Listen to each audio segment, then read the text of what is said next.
Cafezinho. Vamos tomar um café logo cedo com os principais fatos políticos da região, num bate-papo descontraído sobre política, regado a um bom café. Apoio Senhor Braga Barbearia, a barbearia do Caruaru Shopping. E agora sim, hora de falar de política. Hoje, para a gente saber o resultado aí do encontro da governadora com os deputados estaduais e também sobre uma nova decisão do TSE contra o ex-presidente Jair Bolsonaro. Bom dia, Mário.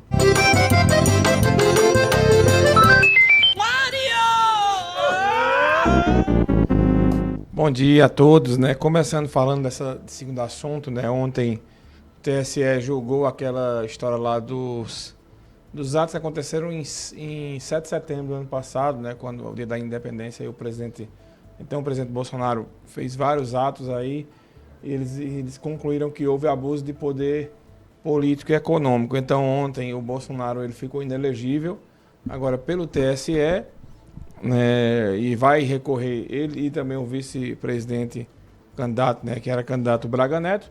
Eles agora vão recorrer ao STF. Dessa condenação dificilmente vão escapar, né? Porque os ministros são quase os mesmos, né? E aí é mais um revés para o ex-presidente Jair Bolsonaro, que honestamente eu não sei se tem muito efeito do ponto de vista para a militância bolsonarista, né? Porque o que eu vi ontem nos grupos foi que o pessoal do Bolsonaro vai para o discurso da perseguição e acaba talvez até fortalecendo ele. O tempo vai dizer essa história, como é que vai ser, principalmente nas próximas eleições. Para prefeito, né, agora a gente vai ter um norte mais ou menos como é que vai sair o bolsonarismo, né, e também o anti-bolsonarismo, digamos assim. Com relação à reunião, Laís, que teve ontem na governadora Raquel Lira com os deputados, foi uma reunião que contou com 37 deputados, né, dos 49. Então foi um número expressivo que participou, muita gente da oposição. E foi. No meu caso de Gleide Ângelo, que compareceu lá, ela que critica bastante, né, o governo do estado, principalmente na questão da segurança pública. Também, né, quem esteve por lá, o Doriel Barros, do PT.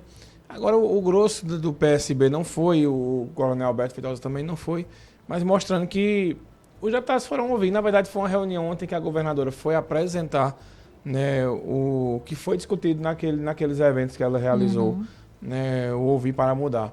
Então, ela apresentou essas ações que aconteceram, não é, do Ouvir para Mudar e qual a meta dela de governo, principalmente para esse ano de investimentos.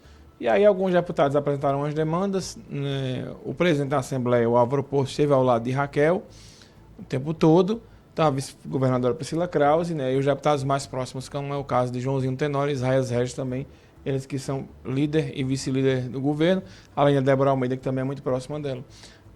Foi uma reunião interessante, né, foi rápida também, mas contou com essa apresentação da governadora e também, principalmente, dos secretários que cuidam dessas ações aí, para apresentar, né, o que vem por aí do ano que vem. Eu acho interessante esses movimentos. Agora, quando as coisas foram para a Assembleia, o governo precisa melhorar essa questão que diz respeito à articulação. A articulação do governo ainda é muito ruim, do ponto de vista com os deputados, tanto é que as derrotas que eles sofreram, a gente já falou aqui, inclusive, no programa de ontem, né? E para a gente também não deixar de falar, né? Mas mais um. Depois, olha, se tem mais perguntas aí dos ouvintes. Tem não, aqui já olhei. Mais uma operação que é muito ruim para o PSB. Sim. Em Pernambuco, né? Hoje, o Ministério Público ele deflagra uma operação que tem como alvo aí combater a corrupção no Detran, né? O que me assustou foi o valor, Mário Flávio. Isso, mas assim, veja, esse valor, o que diz é que uma empresa arrecadou um montante durante todo esse tempo. Acho que foi 96 milhões. 96 milhões entre 2016, março de 2016 e maio de 2020. Falou qual era o serviço que a empresa executava? Não diz aqui, não.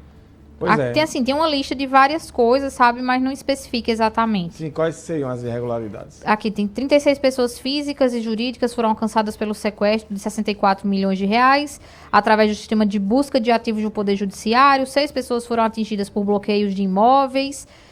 E aí vai falando outras coisas, mas não diz exatamente o que essas pessoas fizeram para retirar esse dinheiro, né? Só diz que é uma empresa de fachada. Pois é, e o Detran, ele sempre foi uma história de muita conversa de bastidor, de dinheiro, de corrupção. De gente que paga a carteira e não vai fazer o teste, ou que chega lá, paga a carteira de carro e não sobe na moto. Histórias são muitas desse tipo, né? Fora outras e outras taxas que eram pagas, enfim. Muita história sempre houve nisso. Então vamos esperar a coletiva de imprensa da Polícia Civil para saber se também, por exemplo, atinge as Ciretrans, né? Porque se atinge as Ciretrans, tem as Ciretrans de Caruaru aqui tem duas. Pois é. Né? Aliás, tem uma Ciretran, né? que é a da BR ali 104, mas tem duas unidades do Detran nos dois shoppings aqui. Saber se isso foi só na região metropolitana, se foi também no interior do estado, mas sem dúvidas arranha demais o governo do PSB, porque pega justamente praticamente todo o segundo governo Paulo Câmara, 2016 a 2020. E é mais um escândalo de corrupção envolvendo a antiga gestão do PSB, né, que estava sob custódia aí, né, do governador Paulo Câmara e tinha, né, aliados dele comandando tanto o Detran quanto, né, as Ciretrans. Então vamos saber mais na frente o que vai ser isso, né, uma operação que é do Ministério Público e também da Polícia Civil, né, mas sem dúvida nenhuma, Laís, é uma operação que arranha demais aí a imagem do antigo governo, né, principalmente do PSB, né, que ficou marcado aí com alguns escândalos do leite também, né, da própria Casa Civil, e agora chegando mais uma vez, dessa vez uma operação que envolve esquemas de corrupção dentro do Detran entre os anos, repetindo, de 2016 a 2020, se eu não me engano, né? Então é uma coisa complicada, né, Laís? Porque vamos ver como é que a polícia vai apontar qual era o envolvimento político e se tinha, e como é que isso vai respingar no governo do PSB. E quem são essas pessoas, né, que os mandados estão sendo cumpridos? Inclusive, a gente tentou, desde o primeiro momento que chegou essa informação, a gente perguntou ao Ministério Público onde é que estavam sendo cumpridos esses mandados, né? Eles não souberam informar, destacando que o GAECO, que é o grupo lá que estava participando da Polícia Civil, não passou para o Ministério Público onde os mandados iam ser cumpridos. A gente procurou a Polícia Civil, que também não sabia da operação, e disse que, como a operação é do Ministério Público, eles que deveriam passar os locais dos mandados. Então, a gente vai ter que realmente aguardar essa entrevista coletiva para saber os detalhes dessa operação, e a gente traz aqui dentro da nossa programação, né, Mário? Isso, Laís. Combinado também daqui a pouco, no momento político, a gente vai falar sobre a fala absurda da vereadora de Arco Verde, né, que disse que Deus tinha castigado uma adversária política dela e dado um filho deficiente a ela. E um grupo de advogados vai entrar com ação na Câmara lá de Arco Verde. A gente vai saber dos advogados, né, se essa ação pode combinar, inclusive, com a cassação ou perda do mandato da vereadora. Isso no momento político daqui a pouco, né, no Manhã Cidade. E às 11 horas está de entrevista, eu, professor Marco Aurélio, também começando mais uma vez a participação da Vitória Oliveira, debater um papo com o Rafi Edelon, né, sobre a questão envolvendo a política local. Ontem a gente conversou com o Armandinho, repercutiu bastante, e hoje vai ser com o Rafi, para ele explicar como é que está essa atuação da Sudene aqui no interior do estado. Perfeito, Mário. Obrigada. Bom fim de semana, bom feriado, né? Na verdade, a gente se fala agora sexta-feira. Amanhã eu não estarei por aqui. Amanhã os humilhados estão sendo exaltados, vou ter uma folga. E os humilhados sendo humilhados, né? Estaremos participando. Obrigado, Mário. Bom feriado. Valeu. O cafezinho. Vamos tomar um café logo cedo com os principais fatos políticos da região, num bate-papo descontraído sobre política, regado a um bom café.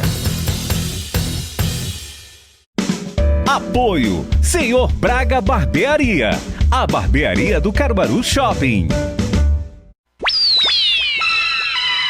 Muito bem, para você que curte futebol, a CBF divulgou o calendário do futebol para 2024. Os estaduais vão começar dia 21 de janeiro.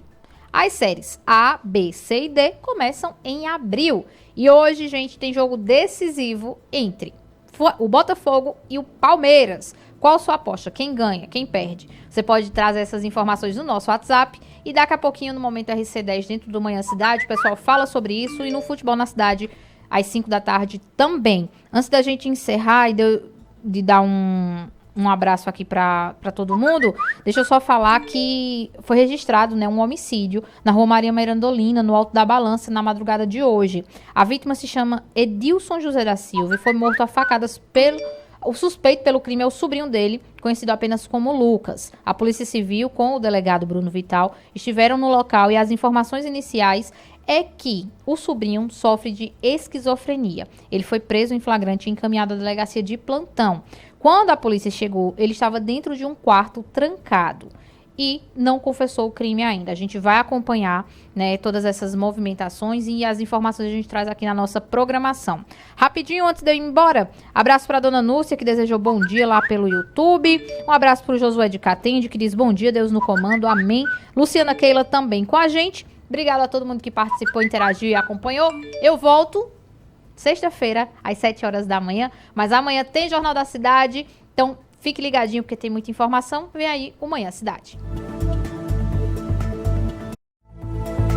Termina agora o Jornal da Cidade.